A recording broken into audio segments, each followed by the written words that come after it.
Assalamualaikum warahmatullahi wabarakatuh. Hai everyone, welcome to my channel. Pada video ini saya akan membahas tentang ekosistem mangrove. Seperti yang bisa kalian lihat di belakang, saya sedang berada di salah satu ekosistem mangrove yang berada di Kepulauan Riau, Tanjung Balai Karimun. Jadi apa sih itu ekosistem mangrove? Mangrove sering disebut sebagai hutan bakau dan merupakan ekosistem peralihan antara darat dan laut ataupun dengan perairan sekitar muara sungai. Oleh karena itu, ekosistem ini dipengaruhi oleh pasang surut air laut. Mangrove diartikan sebagai kelompok tumbuhan yang terdiri dari berbagai jenis dari suku yang berbeda, tetapi mempunyai persamaan kemampuan penyesuaian diri yang sama terhadap habitat yang dipengaruhi oleh pasang surut.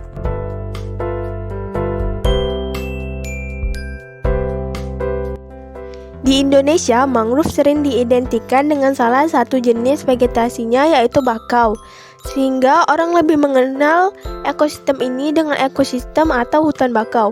Walaupun dipengaruhi oleh pasang surut air laut, vegetasi mangrove bukan merupakan vegetasi yang membutuhkan kadar garam tinggi. Namun, vegetasi mangrove merupakan vegetasi yang tahan terhadap kadar garam tinggi. Keberadaan mangrove selalu berhadapan dengan ancaman yang datang dari aktivitas manusia yang membuat ekosistem mangrove di kawasan tersebut terganggu. Adapun ancamannya seperti pembukaan lahan atau konversi hutan menjadi kawasan pemukiman hingga pembangunan tempat wisata dan pelabuhan, di mana hal tersebut membuat keberadaan hutan mangrove semakin menipis. Hal ini juga diperparah dengan aktivitas yang dapat mendatangkan limbah dan sampah, yang sudah jelas memberikan dampak baik itu secara langsung maupun secara tidak langsung kepada ekosistem mangrove tersebut. Jenis akar mangrove di sini yaitu akar pasak, berupa akar yang muncul dari sistem akar kabel dan memanjang keluar ke arah udara seperti pasak. Akar ini merupakan akar udara yang terbentuk seperti pensil atau kerucut yang menonjol ke atas, terbentuk dari perluasan akar yang tumbuh secara horizontal. Akar napas ini terdapat pada Avicennia alba, Xylocarpus molucens, dan Sonerita alba. Di dalam ekosistem mangrove terdapat hewan-hewan yang saling berinteraksi, proses memakan dan dimakan, bertahan hidup dan berkembang biak berjalan dengan baik di dalam hutan mangrove. Contoh fauna yang saya temukan di sekitar mangrove yaitu ikan glodok atau ikan betakul yang disebut juga dengan mudskipper, terdiri atas beberapa macam spesies. Berbentuk sangat unik dengan mata yang menonjol keluar. Ia bisa berlompatan di antara akar mangrove maupun berjalan dengan kaki palsunya di atas lumpur mangrove. Nama ilmiahnya adalah Periophthalmus sp. Adalah salah satu ikan glodok yang hidup di ekosistem mangrove karena tidak semua ikan glodok hidup di mangrove. Contoh lainnya yaitu gelombang mangrove.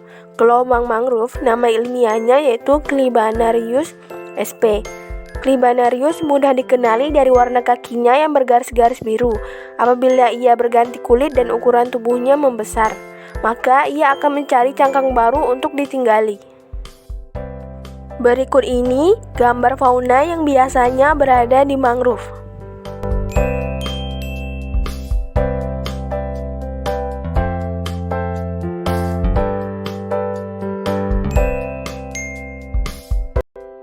Manfaat dan fungsi hutan mangrove dari berbagai sudut pandang.